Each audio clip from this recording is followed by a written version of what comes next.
نوک پلک سواری جاتی ہے, فائنل ہوتا ہے, ایک پروسیس ہے اس کا, اس کے تحت وہ چیزیں عمران خان صاحب کے اکاؤنٹ تک آتی ہیں. یہ اس کا طریقہ کار ہے. عمران خان صاحب کا اکاؤنٹ پاکستان سے آپریٹ ہو, یہ بہت بڑی تعداد میں عمران خان صاحب کی جماعت سے باہر لوگوں کی خواہش ہے, اور عمران خان صاحب کی جماعت کے لوگ خود بھی سمجھتے ہیں کہ یہ نہیں کیا جانا چاہیے. اس کے بعد بات اسی صورتحال میں جہاں عمران خان صاحب جیل میں ہیں, ایک بہت بڑی تجویز کی. میں اس تجویز کو اہم نہیں کہہ رہا کیونکہ پھر اس میں یہ ہوگا کہ میں اس کو امپورٹنٹ سمجھتا ہوں. تجویز بڑی ہے. پاکستان تحریک انصاف والے کیا سمجھتے ہیں اور میں خود اس پر کیا سمجھتا ہوں یہ میں آپ کو بتا دیتا ہوں. فواد چودھری صاحب نے آج گفتگو کی لاہور میں. فواد چودھری صاحب کہتے ہیں کہ عمران خان صاحب, آصف علی زرداری صاحب, نواز شریف صاحب یہ مل بیٹھ کر قومی حکومت بنائیں. فواد چودھری صاحب نے اس کے علاوہ بھی کچھ باتیں کی ہیں جو اس صورتحال کے حوالے سے ہیں, اسٹیبلشمنٹ کے حوالے سے ہیں, مقتدرہ کو آپ یہ سمجھ لیں کہ ایگزٹ دینے کے حوالے سے ہیں. تو یہ گفتگو کی ہے. اب ہمارے ہاں یہ جو حکومت ہے اس کے لوگ خود اپنے منہ سے یہ کہتے ہیں. آپ دیکھیے اس گفتگو کو, فواد چودھری صاحب کی اس تجویز کو دیکھیے, اور دیکھیے کہ منیب فاروق یہ کہہ رہے تھے کہ شہباز شریف صاحب جو ہیں وہ جو بتایا جاتا ہے وہ کرتے ہیں, اور شہباز شریف صاحب جو ہیں وہ ہر چیز پر کانسنٹ دیتے ہیں. پہلے 1 پیج ہوتا تھا, اب سلیبس ہے, اب سلیبس ہے. تو نون لیگ کے لوگ بھی سمجھتے ہیں کہ ان کے پاس عہدہ ہے, ان کے پاس پورٹ فولیو ہے, اس عہدے کی مراعات ہے, لیکن کیا وہ حکومت ہیں؟ تو نون لیگ کے لوگوں کو اندازہ ہے کہ وہ حکومت نہیں ہے. اب ان حالات میں نون لیگ میں بھی کہیں نہ کہیں یہ احساس ہے کہ سیاسی وقت تو ہماری ختم ہو چکی, عہدہ مل گیا لیکن عام آدمی کی نظر میں, ووٹر کی نظر میں بھی کوئی حیثیت نہیں ہے. یہ احساس پیپلز پارٹی والوں کو بھی ہے. ایم کیو ایم والے جب یہ بات کر رہے تھے کہ ہم اپوزیشن میں بیٹھ سکتے ہیں, ہم نیوٹرل ہو سکتے ہیں, تو ایم کیو ایم والوں کو بھی پتا ہے کہ وہ یہ فیصلہ نہیں کر سکتے. اور ظاہر ہے کہ پاکستان تحریک انصاف میں بھی اچھے بچے گروپ ہے. تو کیا کیا جا سکتا ہے؟ فواد چودھری صاحب اس حوالے سے جب بات کر رہے ہیں تو ایک اصطلاح استعمال ہوئی تھی پرویز مشرف کے دنوں میں جب ایل ایف او ہوا تھا, تو کہا گیا تھا کہ ہم نے مشرف کو ایگزٹ دینے کے لیے یہ کام کیا ہے. تو کیا غیر سیاسی طاقت کو ایگزٹ دینے کے لیے ایک کام کیا جا سکتا ہے؟ یہ فواد چودھری صاحب کی تجویز سے میں نکال رہا ہوں. اب میرا یہ خیال ہے کہ عمران خان صاحب, فواد چودھری صاحب کہتے ہیں کہ عمران خان, زرداری صاحب, نواز شریف صاحب یہ مل کر بیٹھے. عمران خان صاحب ان لوگوں کے ساتھ مل کر بیٹھے تو ختم بات. عمران خان صاحب کی مفاہمت ہو جائے گی, مزاحمت ختم ہو جائے گی, اور عمران خان صاحب کی سیاست کو بھی بہت ہی بڑا ڈنٹ پڑے گا. یعنی اس وقت فواد چودھری صاحب جو بات کر رہے ہیں اس میں غلط کیا ہے, انتہائی غلط کیا ہے. یہ لوگ, نواز شریف صاحب خود ہارے ہوئے ہیں, یہ مطلب کوئی ثابت کرنے کی ضرورت نہیں ہے, الیکشن کمیشن کی ویب سائٹ پر صاف نظر آ رہا ہے کہ ہارے ہوئے ہیں. آصف علی زرداری صاحب جس طرح سے بٹھائے گئے ہیں کراچی میں, جس طرح سے سیٹیں اور جو کچھ ہوا ہے, جو ان کی صاحبزادی جنہیں خاتون اول پہ ڈکلیئر کیا گیا وہ جس طرح سے جیتی ہیں, تو ان تمام چیزوں کو دیکھیں آپ تو ان سب کو بھی اندازہ ہے اپنی سیاسی وقت کا, اپنی سیاسی حیثیت کا. پریزیڈنٹ آف پاکستان کھڑا ہو کے کہہ رہے ہیں نہیں جی 6 نہریں نہیں. پاکستان پیپلز پارٹی سندھ میں کہہ رہی ہے نہیں جی 6 نہریں نہیں, لیکن پاکستان پیپلز پارٹی کچھ نہیں کر سکتی. جب یہاں بات پہنچ چکی ہے, خوش کون ہیں؟ خوش وہ لوگ ہیں جنہیں پورٹ فولیو مل گئے ہیں. شہباز شریف خوش ہیں, مریم نواز خوش ہیں. میاں نواز شریف صاحب جو ہے اس بات پہ خوش ہیں کہ بیٹی کو کچھ مل گئے. تو کیا میاں نواز شریف صاحب اور زرداری صاحب ان کے ساتھ عمران خان صاحب بیٹھے؟ نہیں, عمران خان صاحب کو نہیں بیٹھنا چاہیے. ایک صورت ہوگی کہ جس کے بعد عمران خان صاحب ان کے ساتھ بیٹھ سکتے ہیں. میاں صاحب جو ہیں وہ یہ تسلیم کریں کہ وہ اس وقت یاسمین راشد صاحبہ سے ہارے ہوئے ہیں, اوپن ہونے دیں, کھلنے دیں حلقہ, اور تسلیم کریں. پھر میاں صاحب یہ بتائیں کہ وہ اس ایگزٹ کو دینے کو تیار ہیں, غیر سیاسی طاقت کو ایگزٹ دینے کو تیار ہیں. پھر تو بات شاید آگے بڑھ سکتی ہے. میاں نواز شریف صاحب یہ مانیں کہ ٹھیک ہے الیکشن پہ بات کر لیتے, مینڈیٹ چوری کو بھی چھوڑ دیتے, الیکشن پہ بات کر لیتے, رولز طے کر لیتے ہیں کھیل کے, اور میاں صاحب جو ہیں وہ اپنی سیٹ پر جو کچھ ہوا ہے وہ سیدھا سیدھا پورے پاکستان کو پتا ہے. مطلب اندھا بھی بتا دے گا, اندھا بھی دیکھ لے گا کہ میاں صاحب کس طرح سے بیٹھے ہوئے.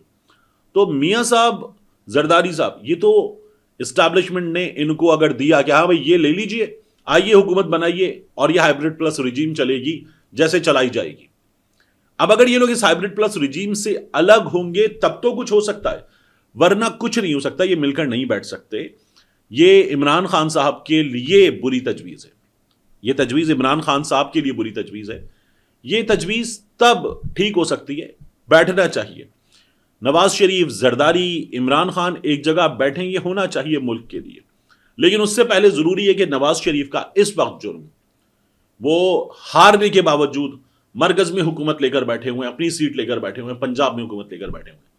زرداری صاحب انہی ہارے ہوئے لوگوں کے ساتھ پریزیڈنسی لے کر بیٹھے ہوئے ہیں. اور یہ ہارے ہوئے لوگ اس لیے بٹھائے گئے ہیں کہ جو جیتے ہوئے ہیں ان کے لیے قبولیت نہیں ہے. یہ صاف بات سب کر رہے ہیں. تو فواد چوہدری صاحب کی تجویز میں برائی یہ ہے کہ میاں صاحب پہلے یہ مانیں گے کہ ہاں جی ہم نہیں جیتے، اور پھر اس کے بعد یہ ماننا تو چلیں میاں صاحب کے لیے انتہائی شرمندگی کی، انتہائی کوئی ہزیمت کی بات ہوگی. تو میاں صاحب کہیں چلیں جی الیکشن پہ بات کر لیتے ہیں، پچھلی باتیں چھوڑ دیں، الیکشن پہ بات کر لیتے ہیں اور آگے بڑھیں. تب بھی ہو سکتا ہے اسٹیبلشمنٹ کو، غیر سیاسی طاقت کو، یہ جو اسٹیبلشمنٹ ہوتی ہے نا کہ عسکری بڑے، عدالتی بڑے، مختلف لوگ، بیوروکریسی کے بڑے، کچھ اور عناصر، یہ سب مل کے اسٹیبلشمنٹ بناتے ہیں. ان کو ایگزٹ دیں، نکالیں ان کو، اور جو سیاست دانوں کا کام ہے وہ سیاست دان کریں. بلوچستان میں نمائندہ حکومت نہیں ہے، اور خیبر پختونخوا میں نمائندہ حکومت ہے، اور خیبر پختونخوا میں جو نمائندہ حکومت ہے وہ آپریشن پر آمادہ نہیں ہے. بلوچستان میں جو نمائندے ہیں حقیقی وہ آپریشن پر آمادہ نہیں ہے، اور اس کے باوجود بھی آپریشن ہوگا، فیصلے ہو گئے ہیں. یہ اگر ایسے بتایا جا رہا ہے تو ایسے چل نہیں سکتا، ایسے آپریشن بھی نہیں کیا جا سکتا. کر لیا جائے گا، کر بھی لیا جائے گا تو نتائج نہیں دے گا. اسی لیے آپ دیکھیے کہ نفیسہ شاہ صاحبہ، قائم علی شاہ صاحب کی صاحبزادی، وہ عاصمہ شیرازی صاحبہ کے سامنے پروگرام میں بیٹھی ہوئی تھی، وہ بھی یہ بات کر رہی تھیں کہ جہاں انہوں نے کہا نا پی ٹی آئی کو دل بڑا کرنا چاہیے، وہاں انہوں نے یہ بھی کہا کہ حکومت کو بھی اپنی ذمہ داری ادا کرنی چاہیے. اور عمران خان صاحب جیل میں، ہمیں ان کی جماعت کی تکلیف کا اندازہ ہے. عمران خان صاحب کو پرول پہ رہائی بھی دی جا سکتی ہے. یہ بات اب یہ سب کے سب کرنے پر مجبور ہیں. اس کے بعد آپ دیکھیے، میں نے آپ سے کہا نا کہ یہ حکومت جانتی ہے پورٹ فولیو مل گیا ہے تو خوش رہو، وزارت مل گئی ہے نام کے ساتھ، وزیر مملکت، وفاقی وزیر، مشیر، کوارڈینیٹر لگ گیا تو خوش رہو، اس میں خوش رہو. تو اسی لیے ڈیپٹی اسپیکر قومی اسمبلی غلام مصطفیٰ شاہ صاحب اداس ہو گئے آج. کہنے لگے کابینہ کے پہلے بھی وزراء نہیں آتے تھے، اب تو کابینہ اتنی بڑی ہو گئی، ایک ایک پورٹ فولیو پر 3 لوگ موجود ہیں، اس کے باوجود بھی کوئی وزیر ایوان میں موجود نہیں ہے. اور یہ کہتے ہوئے انہوں نے ختم کر دیا. انہوں نے کہا مطلب اب کیا اس ایوان میں بات کریں جہاں جن سے جواب مانگنا ہے وہ ہیں ہی نہیں، وہ ایوان کو وقت دینے کو تیار ہی نہیں ہے. اور کیوں تیار نہیں ہے؟ انہیں پتہ ہے جھنڈے والی گاڑی مل گئی ہے، پورٹ فولیو مل گیا ہے، پروٹوکول مل گیا ہے، نام کے ساتھ وفاقی وزیر، وزیر مملکت لگ گیا ہے، وزیر اعظم کا مشیر لگ گیا، تو اور کیا چاہیے. تو ایوان کی وقت ان لوگوں نے بھی ختم کر دی ہے، اور جن لوگوں نے ہمیشہ ایوان کی وقت ختم کی انہوں نے تو ختم کر دی ہے. تو یہ سلسلہ اگر ہوگا تو یہ ایوان اس طرح سے چلانا ہے، نہیں چل سکتا. صاف بات ہے، ایسے گھسیٹا جا سکتا ہے، اور اس وقت بھی گھسیٹا جا رہا ہے، چل نہیں سکتا. میں آپ سے ایک اور چیز عرض کروں، مریم نواز شریف صاحبہ کے اسپتالوں کی بڑی بات ہوتی ہے، اور یہ بھی کہا جاتا ہے کہ مریم نواز شریف صاحبہ کا کام وہاں بھی بڑا پسند کیا جاتا ہے، وہاں بھی. تو میوا اسپتال کا آپ حال دیکھیں، تنخواہ نہ ملنے پر اسپتال ورکر نے خود سوزی کی کوشش کی. سلمان نام کا یہ وارڈ اٹینڈنٹ ہے، اس نے میڈیکل سپرنٹینڈنٹ کے آفس کے سامنے تیل چھڑک لیا. یہ وہی ہے جہاں پر مریم نواز شریف صاحبہ نے شاید نیا MS لگایا، کیونکہ مریم نواز شریف صاحبہ نے کہا تھا نا دا گائے نیڈس ٹو بی فائرڈ. وہاں سیکورٹی سپروائزر نے بر وقت کارروائی کر کے خود سوزی کی کوشش ناکام بنا دی. میوا اسپتال کی 39 ورکرز کو 4 مہینے سے تنخواہیں نہیں ملی ہیں. MS آفس یہ کہتا ہے کہ ویریفیکیشن کی چکر میں تنخواہیں روکی گئی ہیں. رمضان ہے، عید ہے، 4 مہینے میں ویریفیکیشن نہیں ہو رہی. 4 سیکنڈ میں مریم نواز ایک MS فارغ کر دیتی ہے، 4 مہینے میں ویریفیکیشن نہیں ہو رہی ہے. پھر یہ وکٹوریہ اسپتال ہے، جنوبی پنجاب کا سب سے بڑا اسپتال ہے وکٹوریہ اسپتال. یہاں پر مریم نواز شریف نے ری ویمپ کر دیا، حالت بدل دی. بیفور اینڈ آفٹر کی ویڈیوز اور تصاویر. وکٹوریہ اسپتال میں چارپائیوں پہ مریضوں کا علاج ہو رہا ہے. یہ میں آپ کو تھرکا اسپتال نہیں دکھا رہا، وہاں کے حالات بہت بہتر ہیں. یہ میں آپ کو وہ دور ہوتا ہے پنجاب میں نام کے ساتھ ہوتا ہے 39 گاو بے گوگیرا برانچ، یہ میں آپ کو وہاں کا نہیں دکھا رہا، یہ وکٹوریہ اسپتال کے مناظر ہیں. تو یہ حالات اگر ہیں، اور پھر ہمیں باقی ایک نظر آیا کہاں پر، گوجرا ٹوبا ٹیک سنگھ، وہاں پر کیا چیز پیش آئی؟ بیچارہ آرتھوپیڈک وارڈ کا جو انچارج ہے وہ گیا ایم ایس کے پاس اور جا کے کہا کہ سر دوائیں دلوائیں، آلات دلوائیں، ہمیں آپریشن کرنا ہوتا ہے، ہمارے پاس کچھ نہیں ہے۔ میں نے آپ سے کہا تھا جب ایم ایس کو فارغ کیا گیا تھا کہ حال یہ ہے کہ پنجاب کے بڑے اسپتالوں میں اشتہارات تو لگ رہے ہیں، دعوے تو ہو رہے ہیں، ٹک ٹاک تو آ رہی ہے، لیکن وہاں سہولتیں نہیں ہیں۔ اس شخص نے جا کر کہا، آرتھوپیڈک وارڈ کے انچارج نے، کہ سر سہولتیں دیں۔ ایم ایس صاحب نے چل نکل باہر، چل باہر، پین کلر سے کام چلا، باہر چل، الو کا پٹھا، یہ گفتگو کی ہے۔ یہ ایک اسپتال کے ایم ایس نے گفتگو کی ہے اور الو کا پٹھا کہہ کے چلا چل چل باہر، یہ گفتگو کرتے ہوئے کمرے سے نکالا ہے۔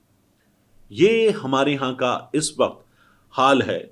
یہ جھلاہٹ جھنجھلاہٹ اس لیے ہے کہ مریم نواز شریف صاحبہ اشتہاروں میں اتنے پیسے خرچ کر رہی ہیں، گراؤنڈ پہ جو سہولتیں ہیں وہ ناپید ہیں۔ ملتے ہیں انشاءاللہ آپ سے اگلی ویڈیو میں۔